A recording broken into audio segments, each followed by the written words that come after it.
Hello tout le monde, pour la première fois sur cette chaîne, je suis dans le fauteuil de celui qui interroge quelqu'un d'autre et je dois avouer que je suis à la fois surexcité et un petit peu nerveux, ce qui est amusant parce que d'habitude c'est moi qui suis interrogé et du coup qui me laisse guider et aujourd'hui c'est un peu l'inverse donc c'est intéressant de voir en quoi juste changer de rôle peut nous affecter un petit peu psychologiquement. Mais donc aujourd'hui j'accueille David qui est le fondateur de la marque Féroce, donc on va y venir sur ce que c'est.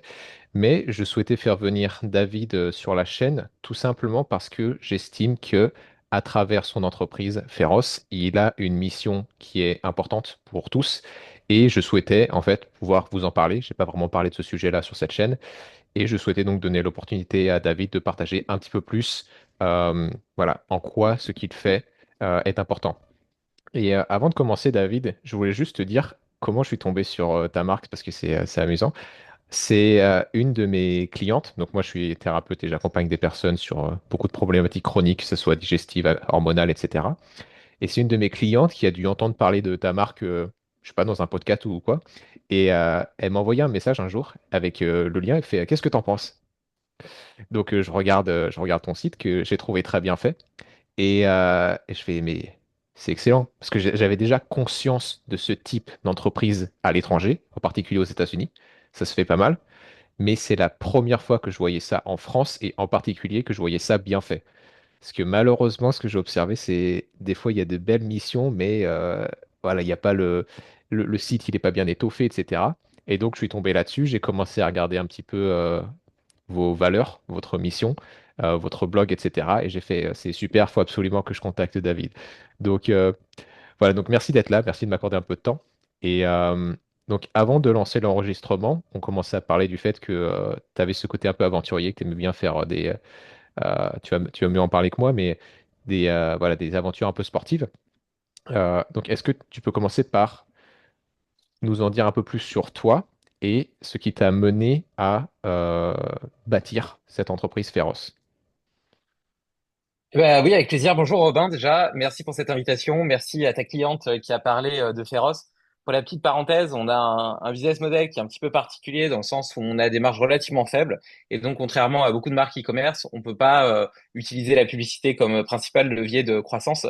Ce qui fait que notre développement est surtout fondé sur les recommandations de nos clients, Hmm. sur les podcasts qui nous invitent et qui parlent de nous. Sur la fidélisation aussi, parce qu'on a une grosse partie de nos clients qui s'abonnent et puis qui reçoivent nos produits tous les 2 mois.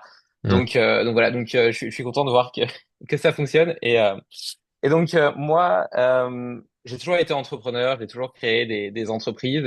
Et il y a 5 ans, j'ai lancé un podcast qui s'appelle Limitless Project pour essayer de comprendre un peu quels étaient les déterminants de la performance humaine, Hmm. tant physique qu'intellectuelle. Donc j'ai reçu des médecins, des scientifiques, des entrepreneurs, des athlètes pour essayer de percer le secret de leur super pouvoir, les routines et les protocoles qu'ils utilisent. Hmm. Et je les ai appliqués à ma propre vie. Hmm. Et pour être tout à fait honnête, et ça va peut-être faire cliché, mais ça a vraiment changé ma vie. Tu vois, j'ai eu pendant 25 ans, j'ai été full sédentaire avec une alimentation relativement transformée, aucun sport, des horaires de travail à n'en plus finir, un très très mauvais équilibre de façon générale dans ma vie, une consommation trop importante d'alcool. Enfin voilà, et Hmm. je me souviens, tu vois, je me couchais le soir, je regardais le plafond et j'étais en train de me dire, mais où est le bouton off de mon cerveau? J'arrive Hmm. pas à dormir. Ouais. Et je restais là comme ça 2 heures à m'énerver. Et le lendemain, je me réveillais un petit peu fatigué. Et au final, tout était un petit peu dans ce cercle vicieux. Alors, ça m'a pas empêché de réussir professionnellement, mais est-ce que j'étais fondamentalement au maximum de mon potentiel ou très heureux? Hmm. Ben non. Tandis qu'aujourd'hui, je suis père de 2 petites filles merveilleuses et Hmm. ça m'épanouit énormément. Je dirige une entreprise avec une mission et des valeurs qui me sont chères et qui me donnent l'impression de contribuer au monde que j'ai envie de voir se dessiner. Hmm. Et je m'adonne aussi à des défis sportifs, entre guillemets, qui mènent mon exploration personnelle, physique, physiologique, mentale, presque spirituelle. Donc je fais notamment des ultra trails en autonomie dans des endroits un petit peu extrêmes, mais aussi des choses comme de l'alpinisme, etc. Et à chaque aventure, ça m'aide à distinguer de façon plus claire dans ma vie ce qui est important de ce qui est secondaire, ce à quoi j'ai envie de dédier mon énergie, les Hmm. gens qui me sont chers. Et c'est un petit peu comme un révélateur de la façon dont je dépense mon temps. Et aujourd'hui, c'est vrai que j'ai surtout envie de le dépenser pour développer Féroce parce que j'ai l'impression que ça sert à la fois la santé humaine et en même temps que ça participe à développer un modèle beaucoup plus durable pour les enjeux climatiques et sociétaux actuels. Hmm. Ouais, complètement. Je te rejoins à ce niveau-là. Et je pense qu'il va falloir dire à l'audience de quoi il s'agit. Parce qu'à moins qu'ils aient mis sur pause et cliqué sur le lien, ils doivent pas encore savoir. Mais oui, non, ça me parle beaucoup la notion de. Bon, toi, en l'occurrence, tu as commencé par ton propre podcast, mais moi, c'est pareil. C'est commencer par écouter des podcasts pour savoir bah, comment avoir plus de muscles, comment avoir plus d'énergie, comment mieux dormir, comment ta ta ta. Et effectivement, quand on commence à se poser ces questions-là, c'est presque sans fin. On peut toujours, Hmm. il y a toujours des petites choses qu'on peut affiner. Et surtout, on se rend compte à quel point on laisse du potentiel, et j'aime beaucoup ce mot, du potentiel à l'écart. En fait, il y a tellement de potentiel qu'on pourrait encore accéder, euh, qui est un petit peu, euh, oui, en retrait parce qu'on n'a pas accès à peut-être l'alimentation parfaite, ou enfin pas parfaite, à la bonne alimentation, au bon mindset, aux bonnes routines, etc. Donc non, ça me parle beaucoup déjà ce parcours. Euh, et du coup, qu'est-ce qui t'a conduit à créer Féroce et qu'est-ce que c'est donc cette entreprise? Eh ben justement, j'ai reçu plusieurs médecins nutritionnistes qui sont relativement alarmés par les niveaux de carence de la population générale en Hmm, vitamines et minéraux. Ça s'explique par quatre facteurs principaux. Le premier, c'est que on constate un appauvrissement des sols qui fait que les végétaux sont de plus en plus pauvres en hmm, vitamines et minéraux. Donc, les légumes qu'on mange nous apportent moins de nutriments, mais les animaux qui mangent ces végétaux sont aussi plus pauvres parce que hmm, évidemment, tu vois, c'est une seule et même, c'est un continuum. Donc ça, c'est la première raison. La seconde, c'est la consommation accrue de produits ultra transformés qui sont riches en calories vides. mhm, Le troisième élément, c'est la muqueuse intestinale qui est de plus en plus malmenée par différents stresseurs comme les polluants, les perturbateurs endocriniens, les plastiques, les mhm, métaux lourds, etc. Et le dernier élément, c'est le stress chronique qui est un gros consommateur et augmente nos besoins. Et donc voilà, ils font ce constat et la réponse classique de la société, c'est de concevoir des poudres, des compléments alimentaires, mhm, etc. Mais c'est des doses qui ont rien de commun avec ce qu'on peut trouver de façon naturelle dans l'alimentation. Et il n'y a pas non plus cet aspect synergique que tu trouves normalement. Tu sais, au sein d'une matrice cellulaire, tu as des mhm, vitamines, des minéraux, des acides aminés, des glucides, des lipides et tout ça avec des nutriments et des antinutriments. Et tout ça crée un ensemble qui est reconnu par le corps et mhm, qui va créer une forme d'effet synergique qui vont les rendre beaucoup mieux assimilés et assimilables. Ce qui n'est pas le cas des compléments alimentaires. mhm, Donc voilà. Et en parallèle de quoi, je suis tombé sur une étude. Tu parlais des États-Unis, justement du professeur Tibel, qui face à ce constat, il citait la stat de 5 milliards d'individus actuellement qui sont carencés. C'est quand même une majorité de la population. Pendant mhm, longtemps, la problématique, elle a été la faim dans le monde, et maintenant, c'est plutôt le surpoids, l'obésité, et puis voilà, la malnutrition a changé de perspective. mhm, Et il s'est attelé à étudier et classer tous les aliments par densité nutritionnelle. mhm, Donc, son objectif, c'était de savoir lesquels étaient les plus susceptibles de couvrir tous nos besoins. Et là, j'ai regardé ce tableau et j'ai halluciné. mhm, Parce que le foie de bœuf, 7 grammes de foie de bœuf suffit à couvrir quasiment toutes les AJR dans la plupart des vitamines et minéraux. Là où il faudrait manger 1,3 kg de légumes pour avoir la même concentration et plus de 2 kilos de céréales comme du riz, des pâtes, du blé mhm, ou ce genre de choses, tu vois. Et là, moi, je me dis, mais 7 grammes de foie de bœuf, c'est rien, quoi. mhm. On est tous carencés, il suffirait de manger 7 grammes de foie de bœuf. Alors moi, évidemment, convaincu par l'avantage nutritionnel, j'ai commencé à en cuisiner chez moi. Et c'est un peu cet effet placebo. Je me disais tellement que c'était bon que j'ai trouvé ça bon. Ouais, Mais quand j'ai voulu en faire manger à ma femme et mes filles, ça n'a pas été la même limonade. ça a Et fait la puis, grimace, ouais. ouais, elles ont tiré une drôle de tête. Donc, c'était un échec. Et c'est comme ça que j'ai eu l'idée de les cacher dans un steak haché. Donc aujourd'hui, et c'est ce qui m'a mené à créer le haché féroce, donc qui est composé à 80% de viande de bœuf nourrie à l'herbe. Je reviendrai après sur l'importance de la nourriture à l'herbe. Et à 20% d'abat, donc il y a 15% de foie de bœuf et, euh, et 5% de cœur. Mhm, 15% de de bœuf, ça équivaut à peu près à 23 grammes. Ce qui, à titre de comparaison et selon cette étude du professeur Tibel, revient à manger 4 kilos de légumes. Donc, si tu manges les hachés féroces 2 fois par semaine, c'est comme si tu ajoutais 1 kilo par jour de légumes à ton alimentation. mhm, Et c'est réellement un multivitamine naturel qui permet d'améliorer ses statuts en micronutriments. Et il y a des choses que je trouve absolument fascinantes, tu vois, dans cette logique synergique, c'est que tu vois, par exemple, tu prends du fer unique ou du zinc animal, eh bien, non seulement il est beaucoup plus biodisponible que les formes végétales, mais en plus de quoi, il va catalyser l'absorption de toutes les autres formes de fer ou de toutes les autres formes de zinc. Mhm. C'est-à-dire que le fait d'avoir cette source de zinc hautement biodisponible va améliorer aussi l'utilisation et l'absorption du zinc que tu vas trouver dans les végétaux. Et donc Mhm. là, tu as vraiment une logique qui est globale, qui est systémique et qui, à mon avis, répond à un de nos enjeux, en tout cas à une de mes passions, qui est de permettre à l'être humain d'atteindre un niveau optimal de santé. Donc les normes labo et la médecine traditionnelle allopathique, qui a son intérêt, hein, est plutôt une médecine de la pathologie qui vise Mhm. un état minimal de santé et tu vas voir ton médecin quand tu es malade. Et moi, je m'intéresse beaucoup plus à prévenir les causes pour viser un état optimal de santé et donc pas juste être au minimum avant la carence, Mhm. mais être dans des seuils qui permettent justement la pleine expression de ton énergie, de ton potentiel. Et pour moi, c'est pas juste l'idée de vivre plus longtemps, même si ça peut jouer aussi, mais c'est le fait d'avoir suffisamment d'énergie pour me dédier à des projets porteurs de sens, des choses qui me font rêver. Mhm. Et tu vois, tu parlais avant qu'on démarre l'enregistrement de ce que tu faisais avec tes amis, du beach volley, etc. Enfin, c'est tout ça, tu vois. C'est cette pleine expression de notre vitalité, plutôt que de rentrer chez toi tous les soirs fatigué et puis te dire, bah tiens, j'ai trop fatigué pour jouer avec mes enfants ou Mhm. pour sortir dîner, donc je vais allumer la télé et m'échouer devant Netflix, quoi. Mhm. Oui, complètement. Oui, c'est pas forcément une question de quantité dans le sens la longévité, mais de qualité de vie en fait.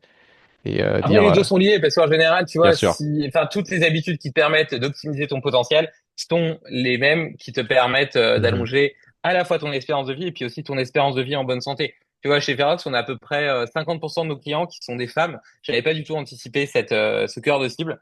Des femmes qui ont entre 60 et 75 ans, qui consomment nos produits parce qu'elles sont informées en matière de nutrition et veulent préserver leur autonomie le plus longtemps possible. C'est super. Ça, dans la catégorie donner du sens à ta mission, ça c'est pas mal, hein. Savoir que Ouais, tes clientes sont là-dedans, c'est. Ouais, non, c'est clair que. Enfin, tu l'as très bien expliqué, mais la notion que un complément alimentaire, c'est quelque chose dans des doses qui sont complètement irréalistes en fait par rapport à la nature et qui surtout c'est des nutriments qui n'arrivent jamais seuls. Il y a rien qui arrive jamais c'est de ça. manière isolée dans la nature et qu'effectivement il y a une certaine intelligence dans la façon dont les nutriments sont combinés dans certains aliments qui fait que bah c'est cohérent en fait. C'est un tout qui est cohérent et donc on n'a pas à s'attendre à des effets secondaires en fait de la part du corps. Hein, du coup, typiquement le foie, quand on a trop mangé, le corps il nous le dit. Au bout d'un moment, il fait non, c'est bon, j'ai assez. Et ça vient assez rapidement. Et c'est là qu'on voit à quel point bah, la satiété est un signe que bah, le corps a eu ce dont il a besoin. Le corps a eu ce dont il a Hmm. besoin. Et je Et juste. d'ailleurs, excuse-moi, je me permets une parenthèse là sur cette histoire de satiété, parce que j'ai trouvé ça assez intéressant.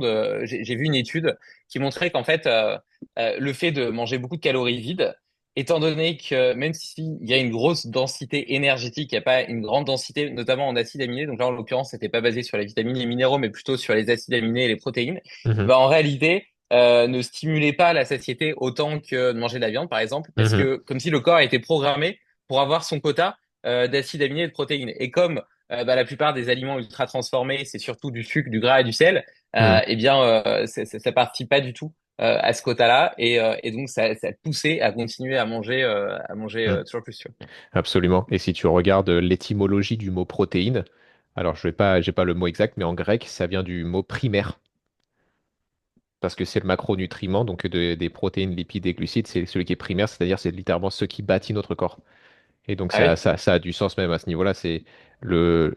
Moi, ce que je rappelle souvent dans mes vidéos, c'est que le corps, sa préoccupation numéro un, c'est la survie. Donc ça a du sens qu'il y ait tout un tas de mécanismes pour assurer au mieux sa survie.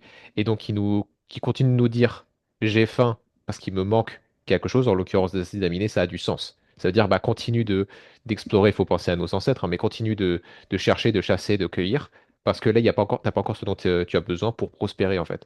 Donc oui, non, ça a du sens. Ça a du Et sens. dans cette perspective-là, on peut imaginer justement les protéines, les acides aminés comme les briques de Lego de notre maison. Et donc Mhm, chaque protéine, chaque acide aminé a une forme un peu différente. Et donc ça permet justement de façonner eh ben, à la fois nos cellules, mais aussi nos neurotransmetteurs, nos hormones, même les enzymes. Tu vois, je parlais des capacités de digestion. Bah, en réalité, les petites enzymes qui permettent de découper les nutriments, c'est fait à base de protéines.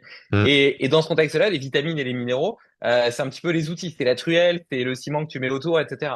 mm. Et il y a des recherches du professeur Bruce Ames qui parle de la théorie du triage et qui montre que lorsque le corps n'a pas suffisamment de vitamines ou de minéraux, eh bien, il va privilégier, c'est exactement ce que tu dis, les processus de survie à court terme au détriment de ce qui pourrait entretenir son corps et le régénérer à long terme. Absolument. Et donc, il a notamment montré pour le sélénium, où il a fait des expériences. Et donc, le sélénium, c'est un cofacteur qui est utilisé dans la construction de 300, je crois, protéines différentes. Donc, 300 types de briques, on va dire, différentes. Et en cas de carence en sélénium, il n'y en a plus que 5 qui étaient faites. Donc, il y en a 295 que le corps fait pas Mm, et laisse de côté. Et donc, il n'y en avait plus 5 qui étaient faites. Et c'est ce qui montre peut-être que parfois, tu as des personnes qui, notamment, j'ai rien contre le végétarisme, etc. Mais j'ai quand même la sensation, en tout cas, des discussions que j'ai eues avec beaucoup de médecins, nutritionnistes, même certains qui ont une grande conscience écologique ou liée au bien-être animal, que c'est un régime qui est quand même difficile à tenir et, pour couvrir nos besoins. Et donc parfois pendant 1 an, 2 ans, 3 ans, ça va bien. Et puis après, tu commences à avoir plein de troubles fonctionnels mm, et tu vas voir un médecin ou un médecin fonctionnel. Et puis il y en a plusieurs qui recommandent de recommencer à manger de la viande. Et donc on a beaucoup de clients chez Féroce notamment qui recommencent à manger de la viande parce que leur médecin le leur a dit. Et ça remet un petit peu en perspective ce que tu partageais sur le fait que d'un point de vue évolutif, pendant 300 000 ans, on a consommé, on était des chasseurs-cueilleurs et donc on consommait une grosse partie de nos calories en provenance des protéines animales, donc pas que de la viande, hein, ça mm, dépendait de l'endroit où on était implanté, etc.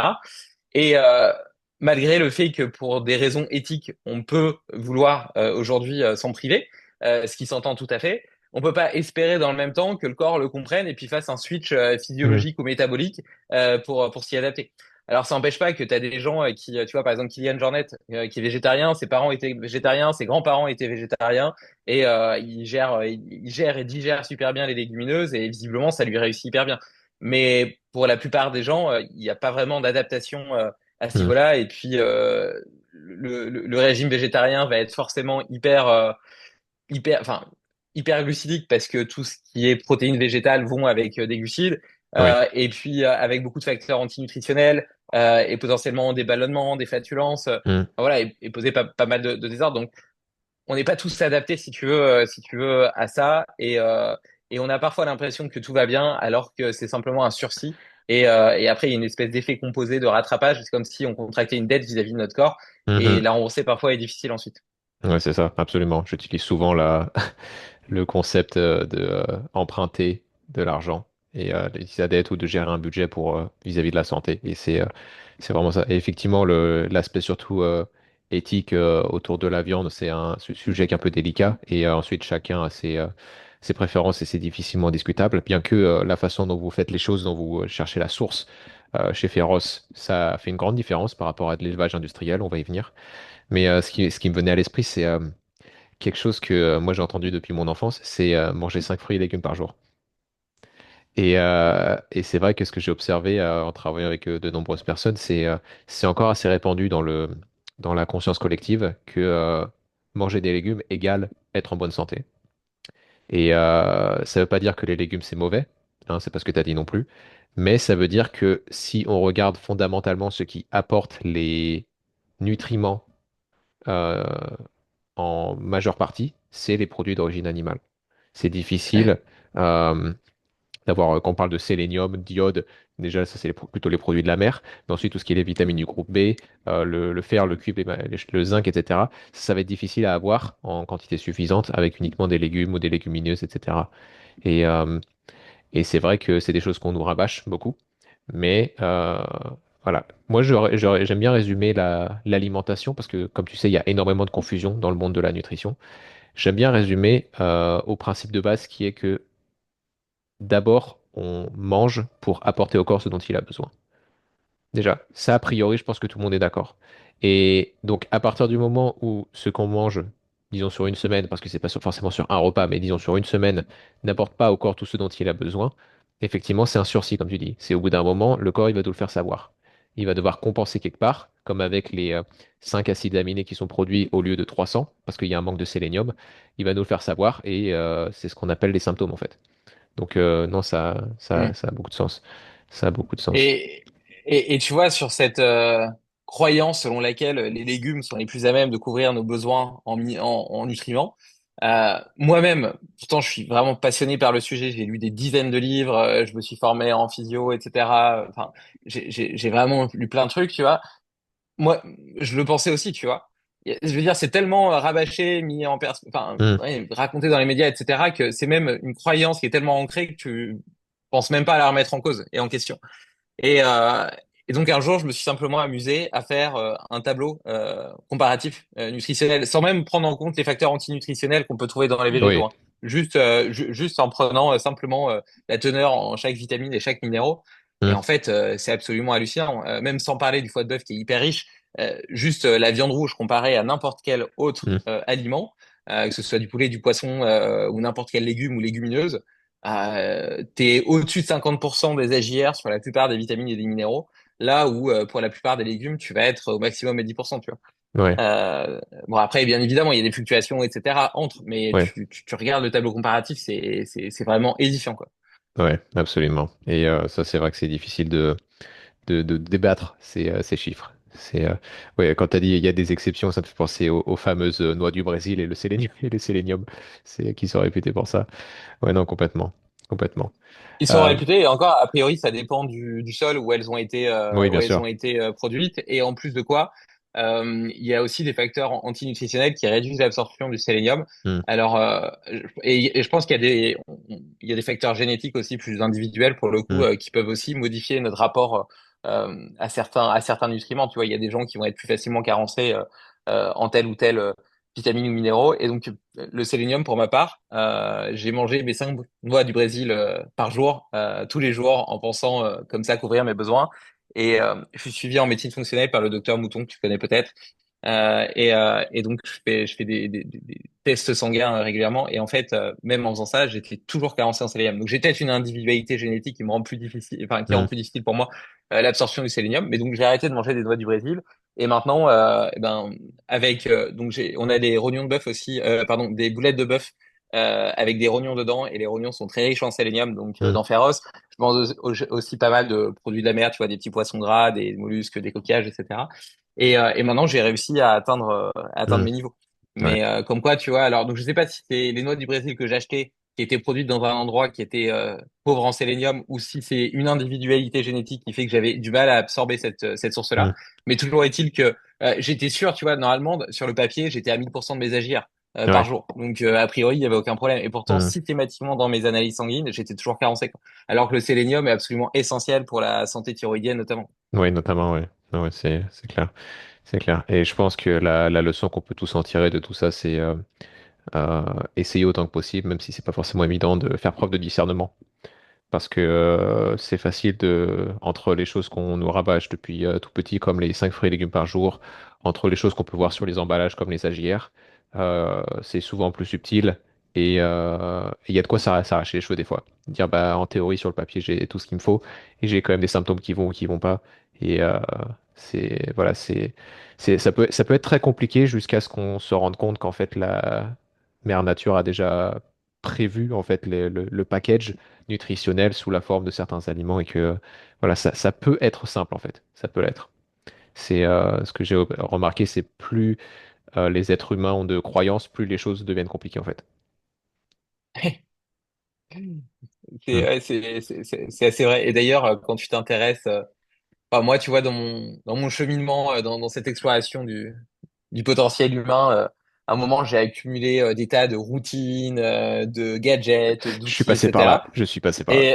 Et, et j'ai adoré ça. Mais maintenant, j'ai tout simplifié en Hmm. réalité et ça marche très, très, très bien et je me sens Oui, au top, tu vois. ouais, complètement. Oui, parce que, enfin, si on va être vraiment subtil, mais j'ai pas envie qu'on digresse trop, mais c'est un sujet qui est intéressant. C'est parce que souvent je regarde vraiment ce qui se passe sous le capot en termes de quelle est la croyance sous-jacente derrière ce qu'on fait. Et typiquement, quand je parlais de moi, mais je sais que ça s'applique à beaucoup d'autres personnes, l'époque où j'étais le plus strict sur mes routines, sur mon alimentation, etc., On parle d'orthorexie même au niveau de l'alimentation. Je sais pas si tu connais ce terme. C'est où tu essaies de faire tout bien. Puis, Ouais. ceci étant, quand tu regardes la définition d'orthorexie sur Wikipédia, ils disent que ça définit quelqu'un qui est obsédé par le fait d'avoir de la nourriture saine et qui veut éviter la nourriture malsaine. Alors bon, Ouais. est-ce que ça devrait vraiment être considéré comme une Non, maladie de ouais. vouloir éviter la nourriture Ouais. malsaine Ok, ouais. Non, Mais non, mais je vois je ce vais que tu pas. veux dire. Ouais, Non, mais ouais. je vois ce que tu veux dire. Je vois ce que tu Ouais. veux dire. Ouais. Non, effectivement, cette définition-là, du coup, tu dis, bah, en fait, on devrait tous l'être. Euh, Euh, mais là où je voulais non, en mais venir, je c'est, comprends, je comprends. ouais, ouais, là où je voulais en venir, c'est, en fait, si je regarde derrière ça, c'est que fondamentalement, si j'étais persuadé que je devais faire toutes ces choses-là pour être en bonne santé, ça veut dire que la croyance sous-jacente, c'était que de base, je n'avais pas accès à cette santé sans toutes ces choses-là. Et en fait, Hmm. il y avait une peur de ne pas avoir la santé, etc. Du coup, j'étais dans le contrôle, etc. Et en fait, paradoxalement, c'est la période de ma vie où bah, je me sentais le moins en bonne santé. Et donc, en fait, c'est ce que je fais aujourd'hui et c'est ce que je fais avec beaucoup de mes clients, c'est effectivement commencer par simplifier. Genre vraiment, c'est simplifier et je vais sortir un terme que vous utilisez beaucoup chez Féroce, c'est densifier l'alimentation. Euh, et du coup, ça mène à une question, je vais poser une question naïve exprès, mais ça va t'ouvrir un petit peu la scène pour que tu puisses expliquer. Mais quelle est la différence entre ce que vous appelez la haute densité nutritionnelle? On en a un peu parlé, mais quelle est la différence entre ce terme, haute densité nutritionnelle, et bio? Ok, ok. Bah, de mon point de vue, ça n'a rien à voir. Mhm, Euh, donc déjà, définissons ce qu'est la densité nutritionnelle. C'est tout simplement la teneur en nutriments essentiels. Donc, tu as évoqué les acides aminés, les vitamines, les minéraux. On pourrait parler aussi des oméga 3, du CLA. Enfin voilà, de tous les composés qui peuvent avoir un intérêt pour la santé humaine en perspective de la quantité calorique, de la densité calorique. Donc, typiquement, pour reprendre un exemple, les produits ultra transformés, ils vont avoir une haute densité calorique parce que voilà, ils sont très très riches en calories, mais il y a très peu d'acides aminés, très peu de nutriments. Il y a des acides gras, mais souvent c'est des oméga 6 qui ont été mhm, en plus chauffés, etc. et donc mhm, dénaturés. Enfin, voilà, donc il y a beaucoup de merde, mais pas beaucoup de choses intéressantes et beaucoup de mhm, calories. Donc voilà, donc c'est comme ça que j'ai fini la densité nutritionnelle et le bio. En réalité, la finalité du cahier des charges bio, c'est de participer à préserver d'une certaine façon l'environnement de répondre à des enjeux sociétaux plus qu'une finalité directe de santé. Même mhm, si les deux peuvent être liés, je pense que dans plein de contextes, il y a une forme de continuum. Par exemple, le fait d'interdire certains intrants, certains pesticides, certains engrais. Tu vois, par exemple, les engrais. D'ailleurs, je fais une petite parenthèse, mais elle est intéressante. On a tendance à opposer animal et végétal et à penser que pour le climat, il vaudrait mieux avoir supprimé l'élevage et avoir que des cultures. Ça faisait partie de Et ma en fait, question, de mes questions suivantes, mais vas-y, fonce. la problématique avec ça, c'est que si tu supprimes l'élevage, t'as plus de fertilisants pour ton sol. Donc, tu es obligé d'utiliser des engrais de synthèse. Et les Mhm, engrais de synthèse, en plus d'avoir un impact déplorable sur le sol et toute la biodiversité dans le sol, tout ce qui est vers de terre, etc., qui sont hyper importants pour la structuration, pour la transformation, le séquestrage du carbone, etc., les engrais de synthèse, ils rejettent du protoxyde d'azote qui s'accumule durablement dans l'atmosphère contrairement au méthane des rots des vaches, où le méthane des rots des vaches, il va avoir un effet flash, c'est-à-dire que il va très vite augmenter les gaz à effet de serre, mais de façon très peu durable. Donc en fait, si la quantité d'élevage augmente pas, le seuil, l'impact CO2 de l'élevage, il va rester stable. Par contre, si tu remplaces ça par des engrais de synthèse sur des monocultures, par exemple, eh bien, ça va s'accumuler, tu vois, parce que ça s'accumule pendant 1000 ans, donc il va y avoir un effet composé. Donc chaque année, ça va être de pire en pire. mhm, Donc, penser par exemple que supprimer l'élevage, c'est sauver l'environnement, c'est pas cohérent. Et donc voilà. En agriculture biologique, donc on va essayer d'éviter notamment les engrais de synthèse. Et donc ça va avoir des avantages environnementaux comme je viens de le montrer, mais aussi pour la santé humaine. Parce que les plantes étant moins exposées aux pesticides, aux engrais, il va y avoir deux phénomènes. La première, c'est qu'on réduit déjà les polluants qu'on ingère et qui, comme je l'ai dit précédemment, est l'une des quatre causes de nos carences parce que mhm, c'est ce qui attaque notre muqueuse intestinale, qui cause des dysbioses, etc. Et le deuxième élément, c'est que les plantes, dans un environnement plus naturel, elles doivent se défendre. Et mhm, c'est en se défendant contre le stress hydrique, contre les ultraviolets, contre les insectes, etc., qu'elle développe justement des lignes de défense qu'on appelle polyphénols, antioxydants, etc., et qui fondent les avantages des légumes, des fruits pour la Mhm. santé humaine. Donc tu vois, il y a quand même un continuum. En général, quand tu prends soin des sols, quand tu prends soin des végétaux, eh ben, ça permet aussi de favoriser la santé des animaux et la santé des hommes. Mhm. Mais la finalité du bio, elle n'est pas d'avoir un produit de haute qualité pour la santé humaine. Mhm. C'est-à-dire que tu peux très bien avoir des produits transformés, donc avec une haute densité calorique et une faible densité nutritionnelle, qui ont été réalisés avec des farines issues d'agriculture biologique, avec Mhm. du sucre issu d'agriculture biologique, mais qui n'en demeurent pas moins, pardon, des aliments profondément néfastes Mhm. pour notre santé. Donc ça, c'est le premier point.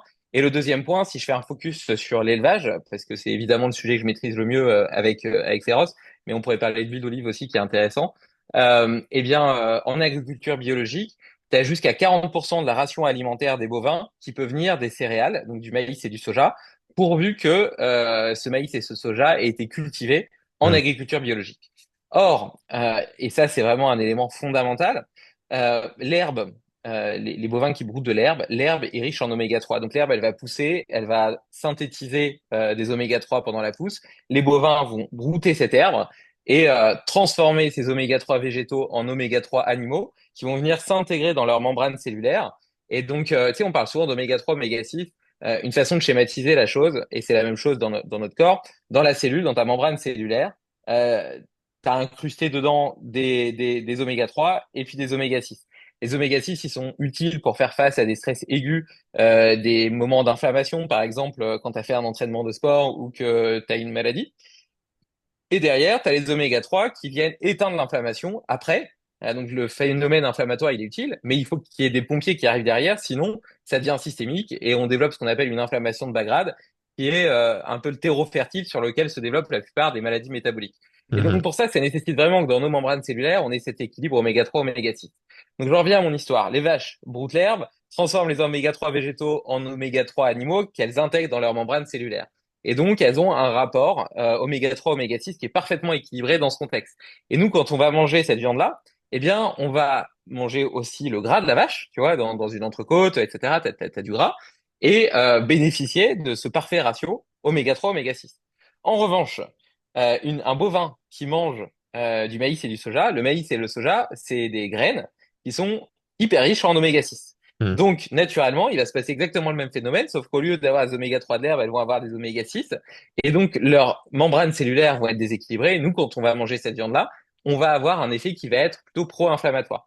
Et ça, il y a deux choses qui sont intéressantes par rapport à ça. La première, c'est de noter que sur un bœuf nourri à l'herbe, on a un ratio oméga 3, oméga 6 de 1 pour 2. Sur un bœuf conventionnel, on est pour 1 pour 15. Donc, tu Mhm. vois, la différence, elle n'est pas marginale, elle est drastique. Mhm. Et donc, il y a une étude qui a mesuré l'impact sanguin euh, du bœuf nourri à l'herbe par rapport au bœuf conventionnel. Donc, ils ont donné à un groupe du bœuf nourri à l'herbe, à l'autre groupe du bœuf conventionnel, et ils ont mesuré dans le sang les marqueurs sanguins 4 heures plus tard. Et bon, sans rentrer dans des choses complexes, il y avait des marqueurs liés, enfin, médiateurs enfin, plutôt anti-inflammatoires dans le bœuf, les gens qui avaient mangé le bœuf nourri à l'herbe, et des marqueurs plutôt inflammatoires dans celui qui avait mangé le bœuf conventionnel. Donc, les deux s'appellent bœuf et pour autant, ils ont des effets opposés Mhm. sur notre physiologie. Et voilà. Et donc pour conclure, pour en revenir au cahier des charges bio, voilà. Donc le bio dans le deuxième cas, donc du bœuf conventionnel avec du maïs et du soja, pour eux c'est ok parce qu'ils disent, bah voilà, le soja, le maïs, il a été cultivé dans le respect de l'environnement, mais ça n'empêche que derrière la viande qui en sera issue sera potentiellement délétère pour la santé humaine, Mhm. là où du bœuf nourri à l'herbe qui est pas forcément bio, parce que est-ce que tu as besoin d'aller mettre une étiquette verte pour dire qu'un animal, il a mangé que de l'herbe? Bah, enfin, je veux dire, il y a même plus de sujet. S'il a Mhm. mangé que de l'herbe, un ruminant, c'est fait pour manger de l'herbe. Oui. D'ailleurs, je pourrais parler même en termes de bien-être animal. Un ruminant qui mange de l'herbe, il va être en meilleure santé. Déjà, on choisit des races rustiques pour qu'elles puissent être en extérieur toute l'année. Donc, il y a moins d'intrants vétérinaires, moins besoin d'antibiothérapie, etc., parce qu'il va moins tomber malade. Ils vont vivre en liberté dans des pâturages, à gambader dans les champs. Ils sont beaucoup plus heureux qu'en étant enfermés la moitié du temps dans des bâtiments. Si les agriculteurs ils utilisent du maïs et du soja, c'est parce que ça a une haute densité énergétique. Donc, on peut faire un parallèle avec les produits ultra transformés, ce qui va leur permettre de développer plus de masse musculaire plus rapidement. Et la Hmm. problématique, c'est un peu comme des bodybuilders qui seraient complètement dopés sous stéroïdes. C'est que cette masse musculaire crée des problèmes de dos, de l'inflammation au sein de leur corps, notamment mitochondriale, etc., des problèmes respiratoires, une difficulté à se déplacer. Donc en fait, c'est des vaches qui sont pas en bonne santé. Hmm. Enfin voilà, ça privilégie pas spécialement le bien-être animal. Mhm. Donc nous, au début, on était bio bleu blanc cœur. Maintenant, on s'est affranchi des labels. Et pour autant, c'est important de rassurer les consommateurs. Parce que la raison pour laquelle les labels existent, c'est parce que c'est un tiers de confiance. Toi, Hmm. t'es pas capable d'aller voir. Moi, je vais rencontrer les éleveurs, donc je vois comment ça se passe. Mais toi, en tant que consommateur, tu peux pas aller visiter la ferme d'où vient ta viande, donc être sûr des pratiques, etc. Donc notre parti pris, ça a été de d'analyser en labo toutes les viandes qu'on propose. Donc à chaque fois qu'on onboard un nouvel élevage, il y a un cahier des charges, donc une obligation de moyens, et il y a des analyses labo, donc une obligation de résultats. Et dans les analyses labo, on teste résidus médicamenteux, métaux lourds, pesticides, profil d'acides gras, vitamines et minéraux. Donc, notamment avec le profil d'acide gras, si on a un profil d'acide gras oméga 3, oméga 6 qui est inférieur à 2, on est sûr et certain que c'est un animal qui a été nourri 100% à l'herbe, sans maïs et sans soja. Je veux dire, l'éleveur, il peut pas tricher parce que c'est impossible d'avoir ce ratio-là avec des animaux qui mangent Hmm. du maïs et du soja. Et on donne ces résultats accessibles aux clients directement avec un QR code sur l'étiquette. Hmm. Donc Oui, voilà. la transparence, oui, ça fait partie de vos valeurs. C'est quelque chose que j'ai beaucoup aimé dès que je suis arrivé sur votre site.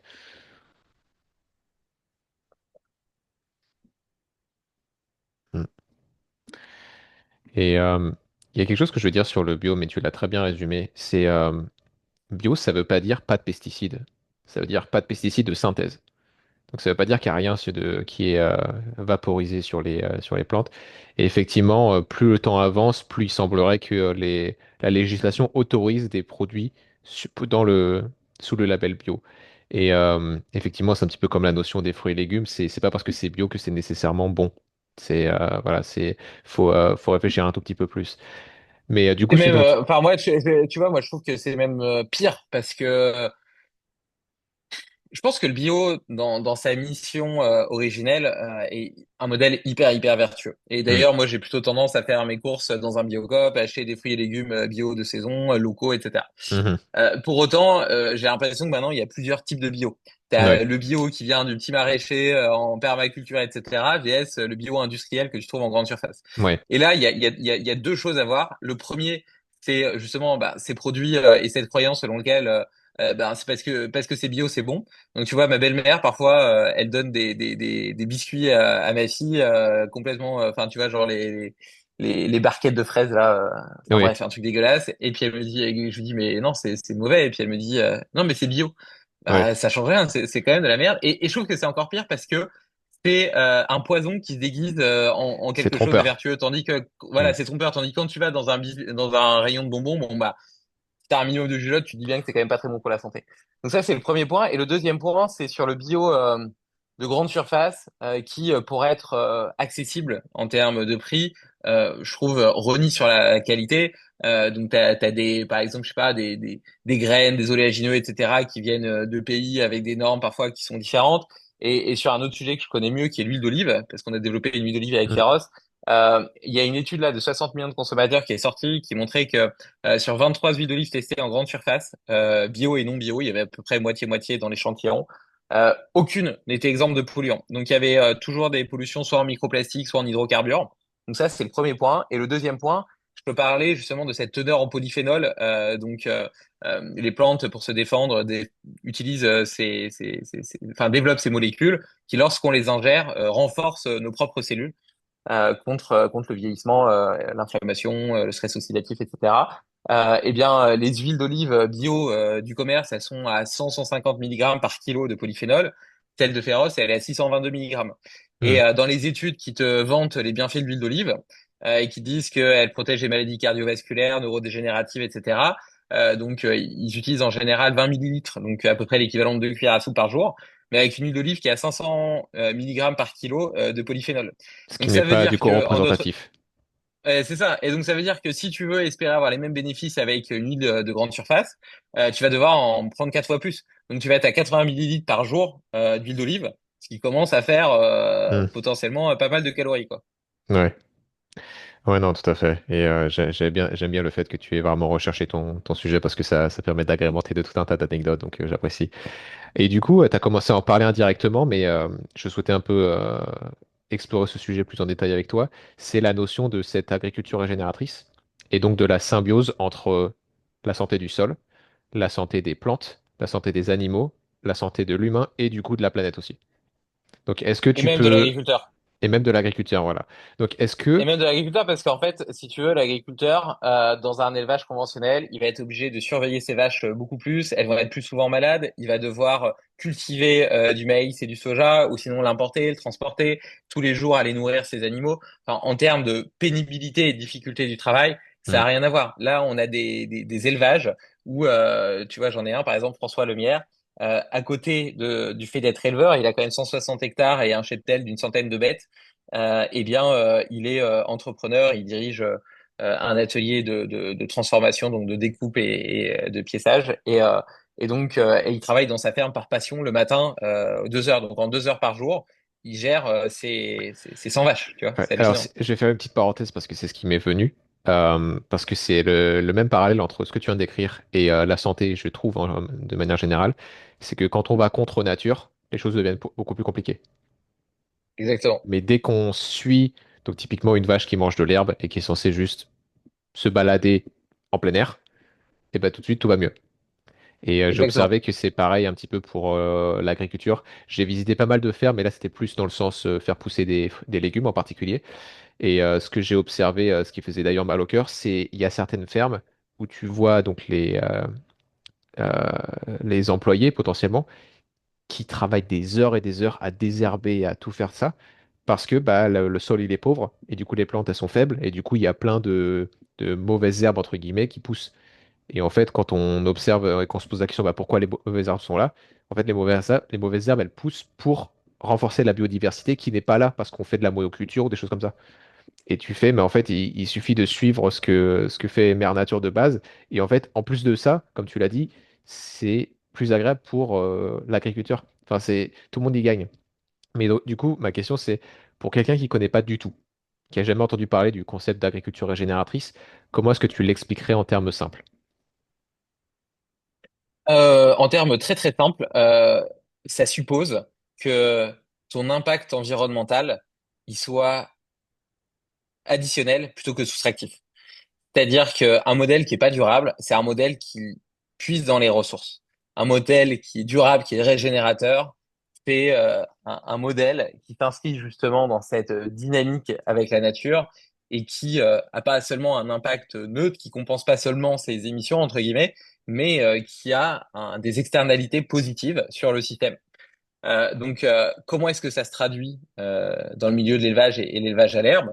Eh bien, les vaches, en broutant l'herbe, elles vont stimuler la pousse de l'herbe. Et l'herbe, en fait, les plantes, c'est quand même assez fascinant de le souligner, c'est des organismes qui vont utiliser de la lumière et du CO2 et transformer donc ces matières qui sont inorganiques en de la biomasse, en des matières organiques. Donc c'est quand Mhm. même incroyable. On pourrait pas C'est- exister sans les plantes. C'est quand Complètement. même, tu vois. Et donc elles utilisent la lumière, le CO2, elles créent de l'électricité. Avec cette électricité, elles créent de l'énergie. Donc en fait, c'est comme un moteur. Et c'est un moteur qui, d'un côté, tu donnes des choses inertes, inorganiques, et de l'autre côté du moteur, t'as de la matière organique. Et cette Mm. matière organique, elle est à la base de tout. Elle est à la base de tout le cycle du vivant Absolument. et de nous, des animaux, des végétaux, etc. Parce que tu vois, c'est même cette masse organique qui après derrière crée de l'humus dans le sol, etc. et qui Ouais. permet Et aux du coup, qui plantes renourrit le de sol et nourrir, puis etc. voilà. Voilà, exactement. Et c'est Donc, l'harmonie de la nature en fait. C'est cliché, mais c'est tellement ça. ouais. Ouais. Mais vraiment, enfin, je trouve ça dingue quand même. Enfin voilà, c'est vraiment un moteur quoi, un moteur magique qui transforme de la lumière et du CO2 en matière organique. Bon, une fois qu'on a dit ça, une fois qu'on a dit ça, on comprend que les plantes, elles se nourrissent notamment de CO2. Or, l'un des défis climatiques, c'est les gaz à effet de serre et notamment l'accumulation du CO2 dans l'atmosphère. C'est pour ça qu'on sait à quel point on appelle par exemple la forêt amazonienne le poumon du monde parce que il participe à filtrer l'air et à transformer du CO2 en oxygène. Parce que le sous-produit de ce moteur, nous, notre sous-produit lorsqu'on produit de l'énergie sous forme d'ATP, ça va être le CO2. Mhm. Et les plantes, c'est l'inverse. Leur sous-produit, c'est de l'oxygène. Bon, la plante, en poussant naturellement, elle filtre l'air et elle transforme du CO2 en O2, ce qui est quelque chose d'hyper positif.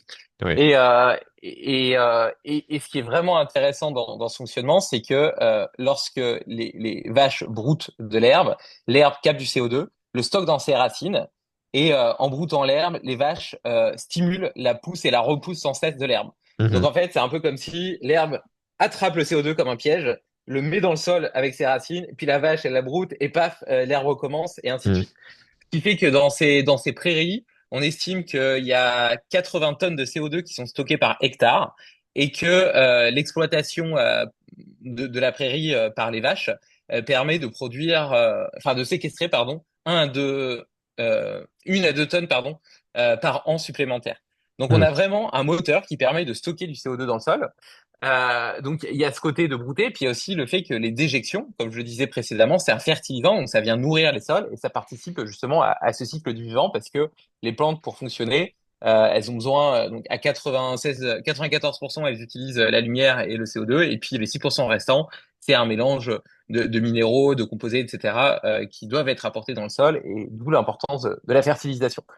Donc ça, c'est une première perspective. La seconde, c'est qu'avec leurs racines, elles protègent les sols contre l'érosion. L'érosion, c'est une grosse problématique. Bon, ça serait long d'expliquer pourquoi, mais Mhm. c'est un vrai sujet. Donc, elles préservent la santé des sols. Il y a aussi toute une vie à l'intérieur de ce sol, notamment le ver de terre. Il y a plein d'espèces différentes de vers de terre qui vont faire des galeries plus ou moins grandes, qui vont manger tel ou tel végétaux et qui participent justement on les appelle les architectes du sol parce qu'ils participent à un sol qui vit et qui est capable de soutenir et de préserver le vivant. Et c'est vraiment quelque chose de fondamental parce que quand tu détruis un sol, notamment en faisant passer des engins mécaniques qui sont très lourds dessus et qui vont Mhm. l'écraser et le compacter, ou que tu le retournes régulièrement, bah, tu détruis le sol, tu détruis tout cet équilibre. Et après, parfois, il faut des décennies pour réussir à avoir de nouveau un Absolument, sol ouais. qui est fertile. Mhm. Et le dernier point sur cette perspective-là, c'est que tu as des haies sauvages, donc qui sont simplement des arbustes comme ça qui poussent. Tu as des saules, des mûriers, etc., qui poussent comme ça en pagaille. D'ailleurs, c'est assez amusant. Tu vois, les éleveurs qui sont engagés sur ce type d'élevage, euh, c'est vraiment des hommes de cœur, tu vois, qui sont passionnés par le vivant, qui aiment vraiment et sincèrement leurs animaux et qui ont une sagesse et une connaissance de la nature qui est assez incroyable. Et donc, ils observent, par exemple, que les vaches, elles vont aller manger du saule quand elles ont des petites douleurs par-ci, par-là, parce que le saule, c'est un peu la même molécule que l'aspirine, et donc c'est un antidouleur. Et elles vont manger tel autre type de plante quand elles auront un peu des soucis intestinaux et des diarrhées. Et donc déjà, Mhm. c'est dingue de se dire que dans le règne animal, ils ont découvert par empirisme une connaissance de la pharmacopée sans avoir eu besoin de microscope, etc. Et par ailleurs, voilà, cette relation dynamique qu'il y a entre les animaux, les haies. D'ailleurs, les haies, ça leur donne aussi de l'ombre vis-à-vis du soleil. Et dans ces haies, c'est vraiment des corridors pour la biodiversité.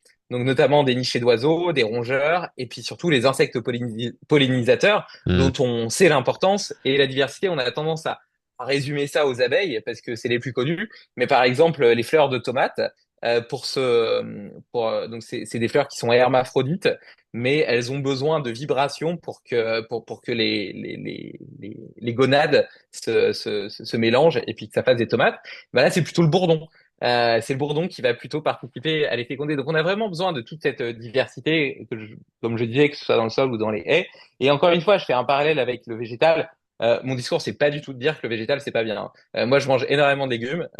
J'ai un potager en permaculture.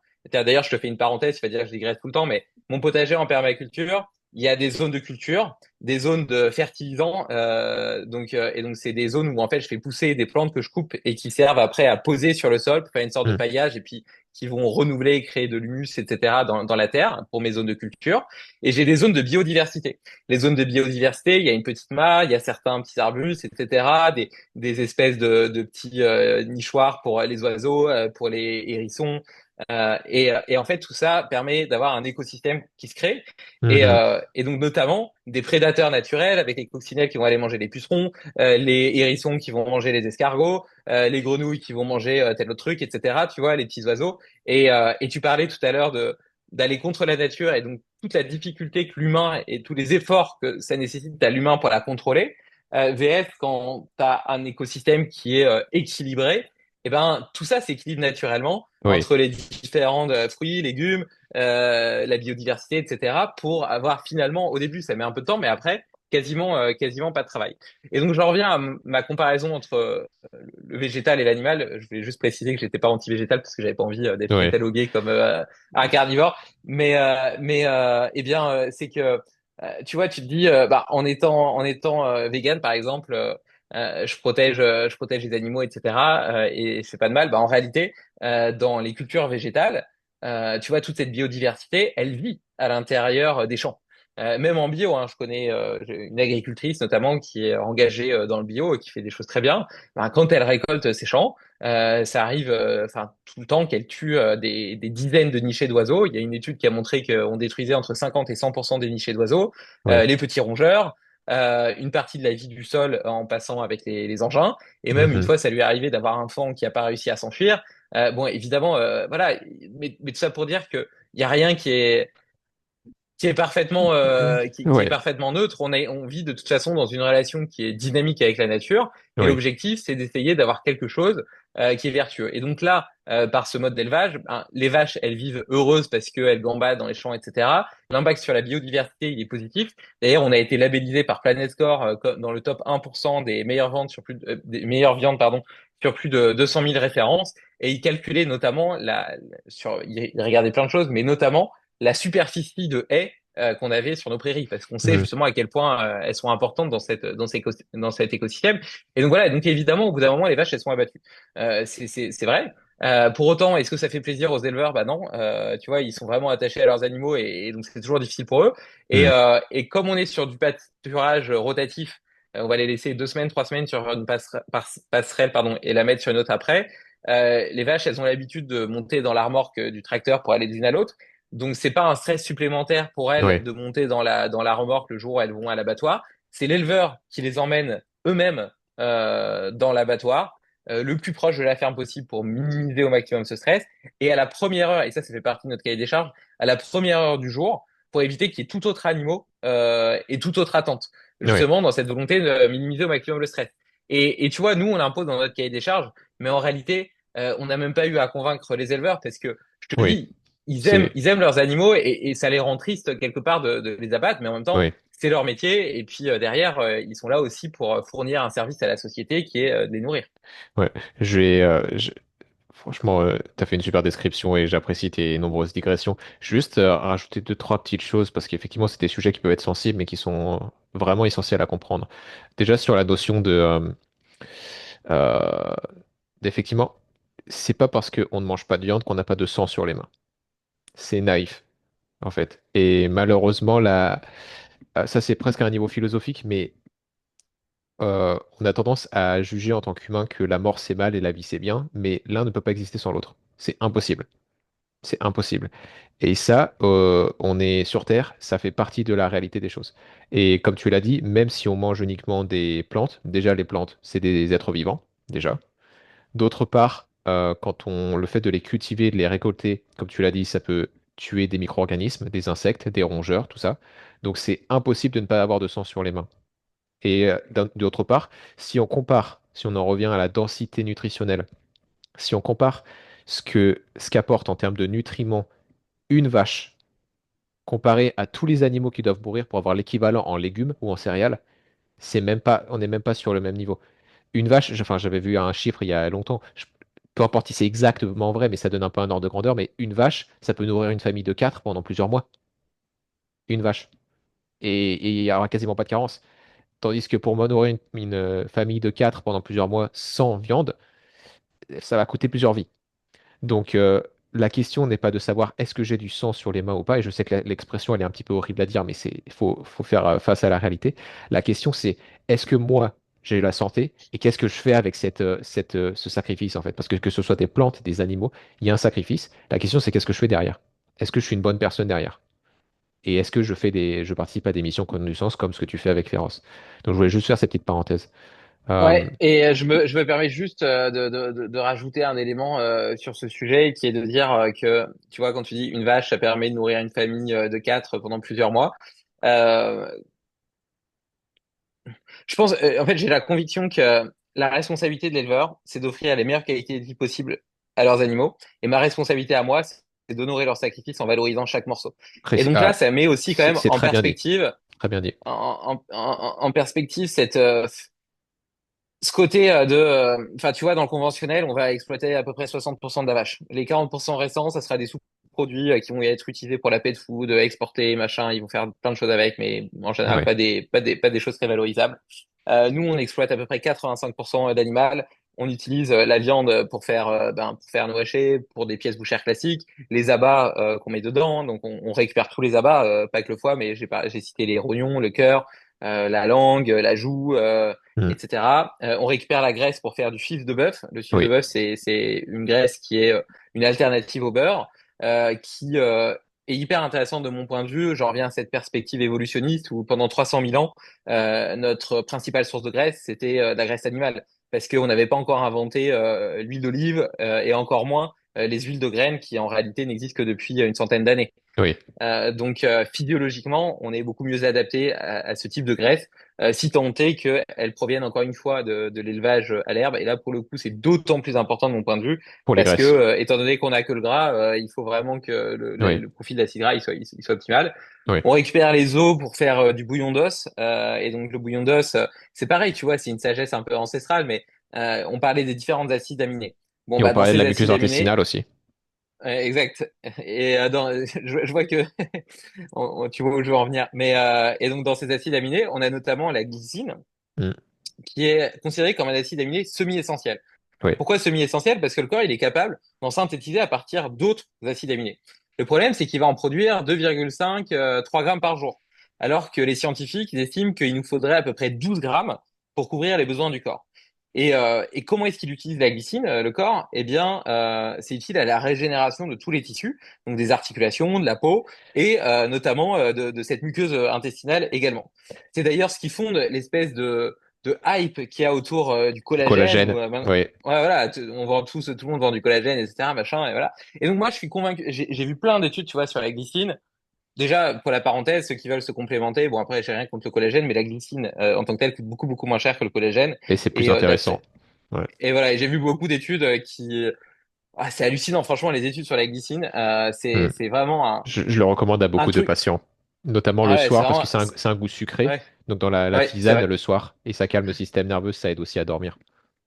Et oui, et justement par rapport au sommeil, alors ça j'ai vu un papier qui était hyper intéressant, justement la supplémentation en glycine le soir, qui améliorait le sommeil profond et la sécrétion d'hormones de croissance.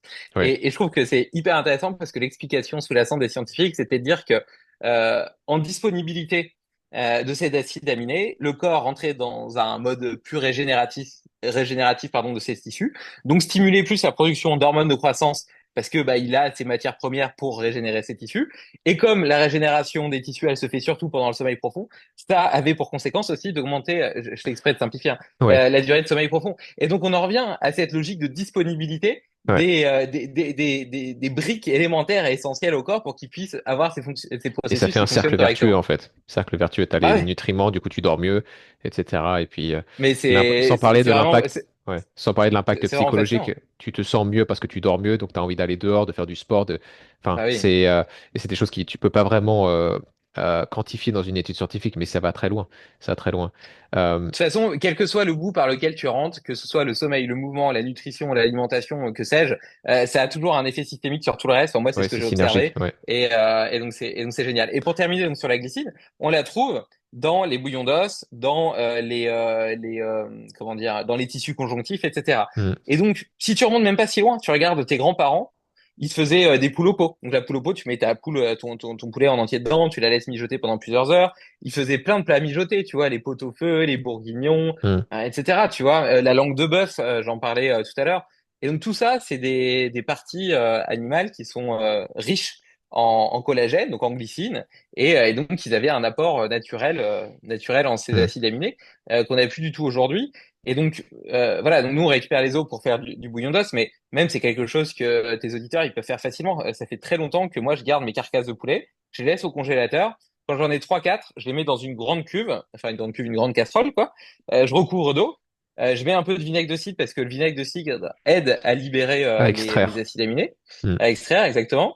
et je laisse mijoter ça. Donc, tu vois, souvent, je le fais le soir et je vais le laisser jusqu'au lendemain soir. Hmm. Donc, à peu près 24 heures, mais à feu très doux, tu vois. Il faut vraiment que ce soit des Ouais, petits bouillons.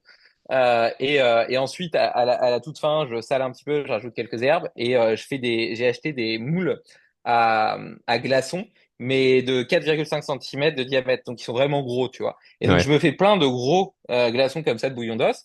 Et ensuite, soit j'en décongèle un comme ça dans une tasse, enfin un ou deux dans une tasse, et puis je le bois comme ça et c'est super bon. Soit tu peux les utiliser dans des sauces. D'ailleurs, notamment quand je fais du poulet, tu mélanges un peu de bouillon d'os comme ça avec un peu de tamari, tu sais, c'est de la sauce soja, oui. quelques herbes et puis un peu d'échalote par exemple. C'est Et hyper tu bon et t'as impressionnes une ta sauce famille. super simple. T'impressionnes tes Ah invités oui, comme ça. voilà. Ouais, ouais. Ouais, et puis, Et là, et je pour le le coup, dis. ma femme, je peux te dire qu'elle en raffole. Autant le foie, c'était difficile, autant ça, ça Ouais, marche bien. ouais, ouais. Et puis, ou alors tu fais carrément cuire ton riz dans du bouillon. Si tu veux un peu de riz, Ouais, ça, c'est super bon. Et, euh, complètement. non, je te remercie d'avoir partagé ça parce que c'est quelque chose de concret et pratique et simple. Et ça marche même avec les cuisses de poulet d'ailleurs, hein. Même si on n'achète pas de poulet entier, les cuisses de poulet, on met les os au congélateur, ça marche très bien. Juste pour conclure un petit peu cette notion d'agriculture régénératrice, parce que tu l'as très bien fait, mais juste pour peut-être réitérer, parce que je pense que c'est vraiment essentiel, c'est que donc, par définition, l'agriculture régénératrice, c'est que d'année en année, le sol est de plus en plus vivant, de plus en plus riche et de plus en plus abondant, en fait. Et donc, ça a un impact, je vais essayer de résumer un petit peu ce que tu as dit, ça a un impact sur les émissions carbone. Du coup, en fait, ça vient séquestrer de plus en plus de carbone. Donc, c'est même pas carbone neutre, c'est carbone négatif. Ça vient absorber du carbone. Ça, c'est meilleur pour les animaux, comme on a dit. C'est meilleur pour la diversité des micro-organismes dans le sol. Donc, si on a aussi des légumes pas loin, ou si on fertilise des potagers, ça marche très bien aussi. Une chose que tu as dit, ou que tu as, si tu as parlé j'ai plus le terme, de l'érosion. Et il y a un autre facteur aussi, c'est que ça permet de maintenir l'eau beaucoup mieux. Donc, en fait, on n'a pas besoin d'arroser autant et ça permet de plus accumuler la pluie pendant longtemps. Donc ça, c'est anti-sécheresse, etc. Enfin, du coup, c'est lié avec l'érosion. Mais il y a vraiment tout un tas de choses. Et en fait, ça met à contribution tous les royaumes du vivant, donc le végétal et l'animal. Parce qu'on a tendance à se dire, bah, faut faire l'un ou l'autre. Non, en fait, c'est les deux. C'est une synergie. Et c'est vrai que les choses sont bien faites. Comme tu l'as dit, les plantes, elles font quelque chose de miraculeux, à savoir elles prennent du soleil et du dioxyde de carbone pour produire de l'oxygène et du glucose. Et des choses qui sont des choses qu'on peut utiliser. Donc, et nos mitochondries, elles font l'inverse. Elles prennent le glucose, elles prennent l'oxygène et elles produisent de l'eau, du dioxyde de carbone et elles émettent de la lumière aussi, ce qu'on appelle les biophotons. Enfin, bref, c'est assez miraculeux. Et j'ai vu que tu étais très enthousiaste quand t'en parlais. Je te suis, c'est vraiment assez miraculeux quand tu y penses. Et la question que je voulais te poser, c'est est-ce que selon toi, c'est faisable d'avoir ça à grande échelle? Écoute, une question compliquée, pour être honnête, j'ai Hmm. pas suffisamment de connaissances pour y répondre. Euh, Parce que, On aimerait y croire en tout cas. et je cherche pas, enfin, c'est une critique que je reçois parfois en mode, voilà, oui, c'est bien joli ce que tu fais, etc. Mais est-ce qu'on pourra pas nourrir l'humanité comme ça, etc. Hmm. Euh, alors, moi, j'ai deux réponses à ça. La première, c'est que j'estime que on a tous la responsabilité d'influencer positivement notre propre microcosme. Oui. Ça, c'est un truc que je dis en rempart à la résignation. Je déteste la résignation et je trouve Hmm. ça dommage de dire ah bah moi ça sert à rien que je fasse des efforts parce que de toute façon le monde est foutu et puis voilà. Ouais. Donc tu vois et moi tu vois je constate tous les jours c'est vrai que ça fait longtemps que je fais une diète d'information. Je regarde plus les actus, la télé, ce Hmm. genre de choses. On est Et deux. donc mon état d'esprit s'en est trouvé grandement amélioré. C'est probablement là, on parlait de hack tout à l'heure, l'un des plus puissants que j'ai fait. J'économise du temps et j'ai plus de foi en l'humanité. Et par contre, ce que je fais, c'est que, et ça, c'est en mon pouvoir, parce qu'au final, les informations qui t'atteignent, tu vois, souvent les gens, ils s'enfadent sur la politique, etc. De toute façon, ils ont aucun impact là-dessus, ils peuvent rien changer. Donc, à part générer de la colère et de la frustration, ça ne sert absolument à rien. En plus Hmm. de quoi, les médias utilisent le biais de négativité, donc ils nous présentent toujours les choses les plus horribles parce que c'est ce qui génère le plus de clics, d'attention, et que dans leur business model, bah, plus ils captent d'attention, plus ils gagnent d'argent. Donc voilà, donc moi je me préserve de ça. Par contre, ce sur quoi j'ai un pouvoir, c'est ce que je fais au quotidien. Et Ouais. donc la sourire que je donne à la caissière de Biocop quand je vais faire mes courses chez Biocop, puisque je prenais cet exemple-là tout à l'heure, bah ça c'est quelque chose de concret qui potentiellement est un petit truc qui participe à éliminer sa journée. comme le fait de ramasser un papier en montagne quand je vais courir dans la montagne et puis je vois des papiers ou des emballages par terre. Ce Hmm. qui heureusement est assez rare ici en Haute-Savoie, mais à Montpellier où j'habitais avant, c'était malheureusement beaucoup plus rare, Ouais, beaucoup plus réglé. Bon bref, quoi qu'il en soit, je me perds dans mon truc, mais voilà. Donc tu vois, Féroce, j'ai l'impression de contribuer à quelque chose d'important. Et est-ce qu'il y a un plafond de verre? Est-ce qu'au bout d'un moment, ça sera limité? Et puis, est-ce que j'arriverai à changer le monde grâce à ça? Bah, peut-être pas. Mais je me concentre sur mon stade de développement actuel. ouais, Et là, je sais que j'ai un impact et je sais que ça fonctionne. Donc ça, c'est le premier point. Et le deuxième point, ça veut pas dire que j'ai pas de grandes ambitions. J'ai vraiment envie de transformer à la fois les modes de production et également de consommation en France. Donc sur les modes de production, participer à la formation des agriculteurs, à tout ce qui est polyculture, agroforesterie, agriculture régénérative. Donc ça, c'est une première partie de l'équation. Et la deuxième partie, c'est participer au financement de leurs outils d'exploitation, donc investir dans du foncier et dans l'outil de production parce que les agriculteurs sont des gens qui ont une compréhension incroyable du vivant, hmm, mais généralement pas forcément de compétences entrepreneuriales ou financières hmm, très développées, ce qui les mène parfois à s'endetter sur des décennies avec la corde ouais, au cou et vivre en dessous du seuil de pauvreté alors qu'ils triment comme des dingues. Et je trouve que c'est anormal. Et d'ailleurs, enfin, ouais, bon, bref.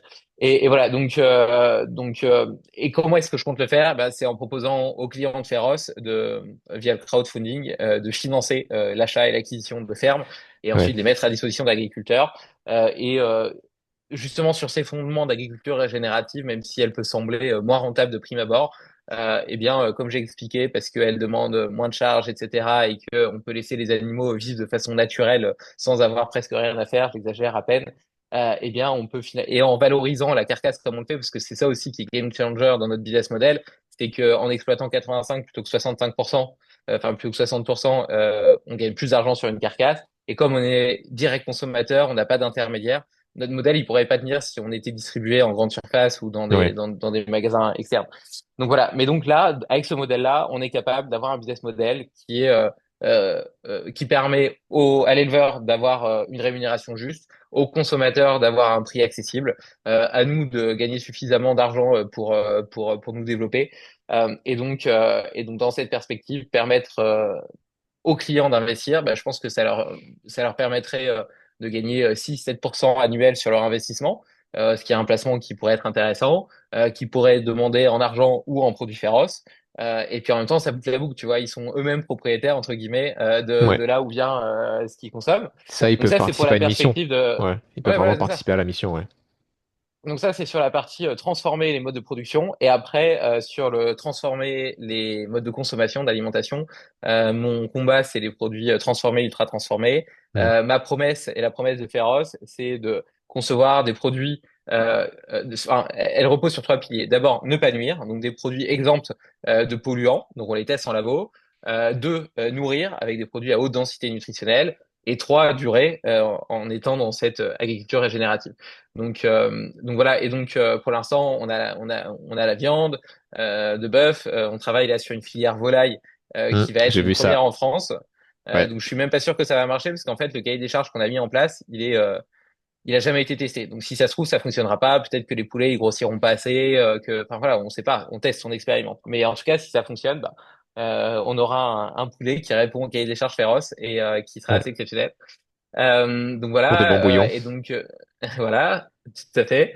On a une huile d'olive, on a suif, on a des herbes sauvages. Donc contrairement à des herbes cultivées, c'est des herbes qui ont poussé naturellement dans la garrigue ou dans le maquis et qui sont beaucoup plus riches et concentrées en antioxydants, mais qui ont également un goût qui a rien à voir avec les herbes de Provence que tu achètes en grande surface.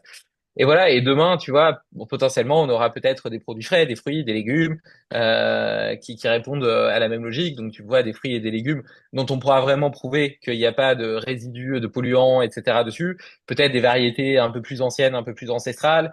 Tu vois, je reviens à cette perspective du bio, mais aujourd'hui, tu as des tomates bio qui sont élevées sous serre en aquaponie. Et donc, j'ai évoqué l'importance des végétaux enfin, du fait que les végétaux soient soumis à des stress et à des stresseurs pour développer des défenses antioxydantes. Et ces antioxydants, c'est justement cette teneur en vitamines et en minéraux. Bah, t'imagines bien que si tu les mets sous serre avec pile la bonne quantité de vitamines et minéraux en mode compte-gouttes, Hmm. ça te fait des tomates insipides, tant en Ouais, termes de goût qu'en termes de teneur en nutriments. complètement. Donc évidemment, nous, et d'ailleurs, Pierre Veille, le fondateur de Bleu Blanqueur, a mené une étude, c'est pour ça que je prends l'exemple des tomates, sur les tomates, qui montrait que les tomates qui avaient vécu en pleine terre, elles avaient un pouvoir antioxydant, je crois, 10 fois plus important Hmm. que celles élevées sous serre, même bio. Hmm. Donc voilà, donc on a envie de développer et donc la finalité, c'est que à terme, tu le protocole féroce que tu reçois toutes les semaines chez toi et avec tous les produits qu'il te faut pour cuisiner des produits à la fois sains, savoureux, excellents pour ta santé et en Hmm. moins de 10 minutes. Et ça, c'est un dernier point, c'est que j'entends souvent, oui, j'ai pas le temps de cuisiner, etc. Oui, Et donc moi, je cuisine extrêmement simplement. J'achète juste des légumes de saison. Je les fais cuire au vitaliseur de Marion. Je lui fais un petit peu de pub. Elle m'en fait beaucoup aussi en retour, mais bénévolement, parce que je trouve que ça a été un game changer dans ma façon de cuisiner. Parce qu'en oui. fait, j'achète juste des légumes de cuisson. Je les coupe sans même les éplucher. Je les mets dedans. 10 minutes après, je les sors. Je mets un peu d'huile d'olive, un peu de sel non raffiné et quelques herbes. Ils sont super bons. À côté de ça, je fais cuire une viande. Tu vois, par exemple, une viande féroce pour ne pas citer de marque. Vaut mieux qu'elle soit saignante, ça préserve mieux les nutriments, elle est plus tendre. Donc ça me prend 3 minutes de la faire cuire. Donc en fait, là, en termes de temps de préparation, j'ai passé 1 minute, allez, à couper mes courgettes en trois. Tu vois, je les coupe même pas en petites tranches. Je les coupe sur la longueur. Hmm. Tu vois, ça me fait des trucs en biseau. Je les mets dans mon vitaliseur. Temps de préparation 1 minute. Temps de cuisson 10 minutes. Pendant que ça cuit, je fais cuire ma viande. Allez, ça me prend 3 minutes pour faire cuire ma viande. Euh, Bon, souvent, je mange pas spécialement de céréales, donc j'ai même pas besoin de faire cuire de riz. Là, j'ai le fondement de mon assiette qui est prêt. Et franchement, là, tu dis oui, c'est simple, mais c'est super bon en fait. À partir du Ouais. moment où tu as des bons produits à la base, que tu les préserves et que tu préserves leurs nutriments dans la cuisson, parce que c'est sûr que mes courgettes, je les aurais fait cuire à l'eau, elles auraient eu le goût d'eau, elles auraient été dégueulasses. Et donc là, Hmm. tu es obligé de faire des gratins, de rajouter de la sauce, etc. Machin. Mais donc là, voilà, j'ai un truc qui est super bon. J'habite en Haute-Savoie, j'ai du fromage d'abondance qui vient de vaches qui pâturent dans la montagne, qui est excellent. Donc je me prends un petit morceau de fromage après. Et Hmm. en dessert, en ce moment, on a plein de fruits de saison. Tu vois, on est en été, on a vraiment des trucs tenter plus. Pourquoi pas, tu vois, allez, je te donne trois petits tweets en dessert qui sont sympas. Le premier, tu prends des abricots, tu les ouvres, tu enlèves juste le noyau, tu les coupes grossièrement et tu mets des noix de macadamia avec. Le combo, il est super bon. Le Hmm. deuxième, tu prends des petits fruits rouges. Donc soit tu les achètes ou tu vas les cueillir. Là, moi, j'ai des mûriers, j'ai plein de mûres chez moi, donc je peux aller chercher les mûres moi-même. Sinon, tu les achètes ou même tu les prends surgelés. Why not? Tu les fais décongeler. Tu mets du lait de coco. Donc tu vas pas mettre de la chantilly remplie de merde. Tu mets juste du lait de coco. Le lait de coco, naturellement, il est un petit peu sucré. Et ben avec les fruits rouges, c'est super bon. Donc voilà, Hmm. deuxième dessert, ça m'a pris moins d'1 minute à chaque fois. Et franchement, tester, ça paraît trop simple pour être bon et pourtant, Ouais. c'est vraiment bon. Et le dernier, tu prends du yaourt grec au lait de brebis. Euh, donc, tu en mets un petit peu dans un bol. Tu prends un pomelo. Un pomelo, je crois qu'en ce moment, il y a des pomelos de Corse en ce moment, mais bon, voilà. Donc, tu prends ton pomelo, tu coupes, tu l'épluches et puis tu mets tes bouts de pomelo dans ton yaourt. Et là, tu mets un peu d'huile d'olive féroce. Et donc, c'est vrai que tu pensais pas mettre de l'huile d'olive avec du pomelo et du yaourt. Et bah, franchement, et là, t'as pas besoin de rajouter de sucre non plus. C'est super bon, tu vois. Hmm. Et si tu as besoin d'un peu plus de calories, bon bah là pour le coup c'est pas très écologique, mais tu peux ajouter un avocat. Tu vois le suif de bœuf par exemple, c'est une très bonne Ouais, source de graisse il aussi. y a des avocats qui poussent à Euh, côté de chez moi, hein. ouais, voilà, oui. Bon, bah Ça écoute, arrive. t'as de Bon, la chance, c'est pas mais la voilà, majorité, mais. mais c'est pas la majorité. Mais voilà. Et puis après dans les autres sources de protéines que je trouve géniales, t'as les sardines. Les sardines, tu vois, tu vas chez Intermarché, rayon surgelé, t'as des sacs de 1 kilo de sardines entières avec la tête, les écailles, etc. Donc hyper riche en micronutriments, en collagène, etc. Et évidemment, il y a personne qui a envie de les manger comme ça. Alors, tu les fais cuire au vitaliseur à la vapeur pendant 10 minutes. Ensuite, je les mixe avec soit des capres et de l'huile d'olive, soit avec une mayonnaise fait maison. Et tiens, je te fais une parenthèse sur la mayonnaise. Les mayonnaises en grande surface, c'est de la merde. Et en réalité, faire une mayonnaise, il n'y a rien de plus simple. Tu mets Oui. un œuf entier, un peu de vinaigre de cidre, un peu de moutarde, tu recouvres d'huile. Tu prends ton truc plongeur là pour Le faire des blender, soupes. ouais. Enfin, ouais. Ouais, en 1 minute, t'as ta mayonnaise qui est savoureuse. Moi, je la fais à l'huile d'olive parce que j'évite les huiles de graines. Et voilà. Et donc, ta mayonnaise que tu as fait, tu la mixes après avec tes sardines entières. Et donc, tu vois plus qu'il y avait la tête, qu'il y avait les viscères, etc. Ça te fait une espèce de rillette de sardines. C'est super bon. Ouais. Et les œufs, c'est une tuerie, les œufs. Et tu vois, on parlait d'écologie. Qu'est-ce qu'il y a de plus merveilleux qu'une poule que t'es pas obligé de tuer, qui va manger tes restes alimentaires, etc. qui va se nourrir. Tu vois, je te parlais de tout à l'heure des prédateurs et tout, qui va manger plein d'insectes de ton jardin, qui va participer à tout ça, et qui tous les matins te fait des œufs. Attends, c'est merveilleux. Hmm. Oui, j'adore ton enthousiasme et j'aime bien le fait que tu nous, tu nous donnes quelques petits exemples concrets. C'est super parce que je t'en aurais peut-être demandé, donc c'est super que tu le fasses spontanément. J'aimerais juste revenir sur le point que tu as mentionné au début de ma question, enfin en commençant à répondre à ma question, à savoir que effectivement, on n'est pas censé sauver le monde. On est juste censé agir à notre échelle. Et la façon dont je le tourne juste pour que les gens percutent, c'est, je le dis, c'est presque présomptueux de supposer qu'on doit sauver le monde. C'est Ouais. qui? T'es président comment ça s'appelle, de l'ONU? Non. Et en fait, oui, je pense que c'est d'une grande sagesse que de dire, bah, qu'est-ce que je peux faire à mon échelle concrètement? Et je pense déjà, ça commence, là c'est plus mon domaine, mais ça commence par notre santé à nous. Parce que si on n'est pas en bonne santé, de toute façon, ça va influencer bah, ce qu'on peut faire du reste. Et ensuite, bah, comment je peux soutenir ma famille, mes amis, mon village, ma ville, ma région. Et effectivement, je pense que c'est vraiment une super approche. Et non, enfin, c'est rien qu'à t'entendre, je suis surexcité, quoi. Ça me remplit d'enthousiasme. Ça me remplit d'enthousiasme. Euh, J'adore ce que tu dis là parce que je trouve que c'est hyper vrai, hyper sage. Et tu vois, je te disais que j'étais papa, j'ai deux filles et j'ai choisi le père que j'avais envie d'être. Le hmm, père que j'ai envie d'être, c'est, tu vois, j'aime bien le concept d'éducation bienveillante, même si il a tendance à être mal compris. On a tendance à oui, penser que l'éducation bienveillante, c'est jamais se mettre en colère et puis l'absence de non, cadre. Pour moi, c'est pas ça. C'est plutôt essayer d'être un adulte responsable, c'est-à-dire de permettre à mes enfants de comprendre le cadre pour qu'ils y adhèrent, plutôt que de le leur imposer par la peur. Parce oui, qu'en fait, si tu choisis la voie de la domination, c'est une escalade vers la violence. Donc oui, au début, tu lui dis, bah tiens, lave-toi les dents. Elle te dit non. Donc tu vas hausser le ton. Non, maintenant tu te laves les dents, etc. Et elle continue à dire non. Si tu te laves pas les dents, bah demain on n'ira oui, pas au parc, tu vois. Donc voilà, donc après tu arrives dans le chantage, elle se lave toujours pas les dents. Bon, qu'est-ce que tu fais? Bah tu l'enfermes dans sa chambre. Si tu continues comme ça, je t'enferme dans ta chambre. Paf, hmm, tu l'enfermes dans ta chambre, elle commence à pleurer dans sa chambre. Et là, elle essaie de sortir. Et donc qu'est-ce que tu fais? Bah tu l'enfermes à clé dans sa chambre. Et donc au bout d'un moment, t'en peux plus et tu dis tu vas te laver les dents. Et hmm, voilà, et au final, enfin je veux dire, tu vois, c'est vraiment la continuer l'escalade. Et donc ça, je trouve pas que ce soit efficient. Excuse-moi, ça a énervé mon chien. Tu vois, c'est bien la preuve que ça m'arrive pas souvent de me oui, mettre en colère comme ça.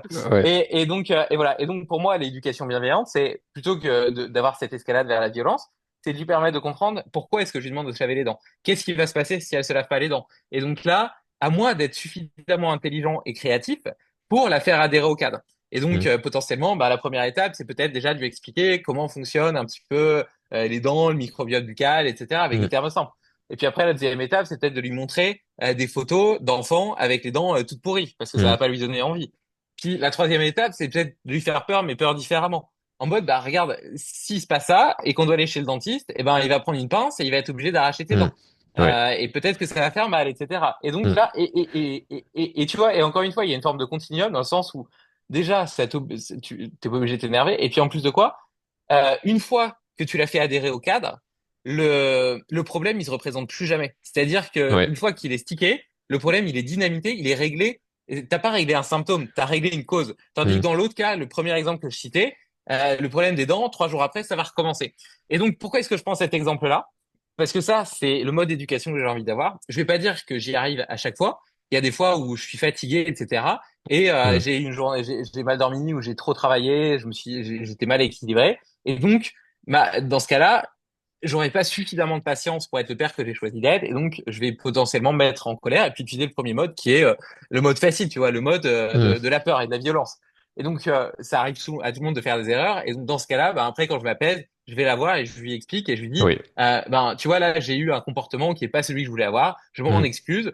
Et je lui explique pourquoi. Je lui oui, explique déjà pourquoi est-ce que moi j'ai pas réussi à me contrôler, et puis ce qui dans son comportement à elle m'a mené à ça. Et oui. pourquoi est-ce que je parle de tout ça alors que c'est pas du tout un podcast sur la parentalité? C'est parce que ça permet de comprendre, et je trouve que la parentalité est hyper évocateur par rapport à ça, à quel point le fait d'optimiser tes ressources physiologiques, donc le sommeil, la qualité de ta nutrition, de ton sport, de la gestion de ton stress, Hmm, etc., te permet d'être l'homme que tu as choisi d'être. Là, je l'ai pris dans l'exemple du père. Je suis incapable d'être le père que je veux être Hmm. si j'ai pas suffisamment bien dormi, si je mange n'importe quoi, si j'ai Ouais, pas fait mon sport, si j'ai pas été marcher, si je me suis pas exposé au soleil. Et donc, si je suis pas capable d'être ce père-là, qu'est-ce que ça dit de moi en tant qu'entrepreneur? Est-ce que je suis capable de prendre, tu vois, mon principal job, c'est de prendre de bonnes décisions. Est-ce que je suis capable de prendre de bonnes décisions en situation de stress, de fatigue, avec des enjeux, ouais. etc. Bah, voilà, très probablement pas. Est-ce que je serais capable d'écouter correctement mes employés, mes collaborateurs et d'avoir une discussion constructive avec eux? Hmm. Au sein de mon couple, est-ce que je vais avoir la capacité d'écouter ma femme sincèrement et d'avoir une discussion de qualité avec elle? Qu'est-ce qui va se passer quand elle va me demander de descendre la poubelle, que moi je suis crevé et que j'aurais pas envie de le faire? Je vais lui dire, bah non, j'ai pas envie. Puis là, elle va me dire, bah tu pourrais quand même descendre la poubelle. Et donc, je vais Hmm. m'énerver en disant, mais tu me saoules avec ta poubelle, t'as qu'à la descendre Ouais, toi-même. Et voilà. Et en fait, tu te rends compte comment le simple fait de désoptimiser tes ressources physiologiques te permet pas d'être un bon humain. Et ouais. tout l'effet systémique que ça, parce que après, ça va Oui, on est bien toucher. loin, on Bah, est bien loin de sauver le monde, quoi. voilà, je te prends l'exemple de ma femme. Bah voilà, donc après, on va voir cette petite dispute. Donc elle va être de mauvaise humeur. Elle va aller faire les courses à Biocop. Je reprends cet exemple parce que je le trouve drôle. Et plutôt que de faire un sourire à la caissière, elle va se tromper sur un truc, etc. Ma femme, elle va s'énerver. Et donc la caissière, eh ben, elle va passer une mauvaise journée à cause de ça. Elle va rentrer le soir chez elle. Elle a peut-être aussi une famille avec des enfants, etc. Hmm. Sa fille va chanter à tue-tête dans la maison la caissière, elle aura la tête comme un compteur parce qu'elle a passé une mauvaise journée. Et donc, elle va lui dire, tais-toi, tu chantes mal. Et donc, la petite fille, elle va intérioriser le Et elle fait va qu'elle chante mal. traumatiser Et toute toute sa sa vie, ouais. vie, Ouais, voilà, et toute sa vie, elle n'osera plus jamais chanter, quoi. ouais. Bon, ça, le dernier exemple, ça vient des quatre accords Toltec. Je l'ai un peu piqué, mais je Ah le oui, trouve sympa. je me souvenais plus de cet exemple-là. Non, mais c'est ça. Et du coup, ça dit, bah, plutôt que de penser immédiatement à sauver le monde, on commence par, voilà, les bases, quoi. Les bases. Et, non, je suis content que tu aies digressé là-dessus parce que ça rend la conversation plus humaine et plus à notre portée en fait. C'est pas juste des choses philosophiques, théoriques qui sonnent bien, c'est ouais, non, concrètement, dans la vie de tous les jours, voilà ce que ça donne. Euh, et la dernière question que j'aimerais te poser, David, pour clôturer, c'est si on prend un tout petit peu de recul, quel monde aimerais-tu contribuer à construire à travers cette entreprise? T'en as un petit peu parlé, mais voilà, si je te posais cette question comme ça. Euh, mon- Si tu veux, j'ai, je pense que notre cerveau, tu vois, tu disais tout à l'heure qu'on était programmé pour la survie. Moi, Hmm. je dirais pour la survie et la reproduction, c'est peut-être le but de Oh, c'est le n'importe quelle numéro 2. espèce. Oui, je Voilà, pense. Ouais. survivre et se reproduire. Et donc, le cerveau, il récompense les comportements qui maximisent sa survie et ses capacités à répandre ses gènes. Et il te fait éviter ceux qui potentiellement portent atteinte à ton intégrité physique ou psychologique. Et pour ça, il utilise notamment des hormones comme la dopamine, l'ocytocine, la Mhm. sérotonine, les endorphines, etc. Euh, Pourquoi est-ce que je te parle de ça? Concrètement, je reprends l'exemple de ta journée fatigante, etc. Tu rentres chez toi, tu t'assois sur ton canapé, tu t'échoues et tu regardes Netflix. Ça va sécréter de la dopamine dans ton cerveau et tu vas y trouver de la satisfaction. Et le problème, c'est que cette satisfaction, elle rentre en concurrence avec des émotions véritables. Ce que j'appelle des émotions véritables, c'est potentiellement un temps de qualité que j'aurais passé au lac ici en bas à aller nager avec mes filles ou le fait de partir 2 jours en randonnée avec des amis et faire un bivouac. Tu vois, ça, c'est des choses qui, dans un an, dans 2 ans, mon premier 4000 mètres, par exemple, que j'ai fait en alpinisme, c'est une expérience qui m'a marqué à vie et je m'en souviendrai jusqu'à la fin de mes jours. C'est d'une part quelque chose qui m'a enrichi en tant qu'homme et quelque chose que je serais heureux de raconter à mes enfants et à mes petits-enfants. Et donc j'ai l'impression qu'aujourd'hui, ces émotions qui, de mon point de vue, sont notre véritable richesse, parce que quand tu gagnes de l'argent, tu as besoin d'un minimum d'argent pour te sentir en sécurité dans ta vie, Mhm. mais plus en réalité te rend pas forcément plus heureux. Mhm. Tu vois, je pense qu'il y a 4 niveaux de sens. À sens hédoniste qui te donne des grandes satisfactions, mais qui sont vraiment peu durables dans le temps. Et donc ça, c'est vraiment la red race, le fait de Le manger des hamster dans trucs sa roue. sucrés ou Ouais.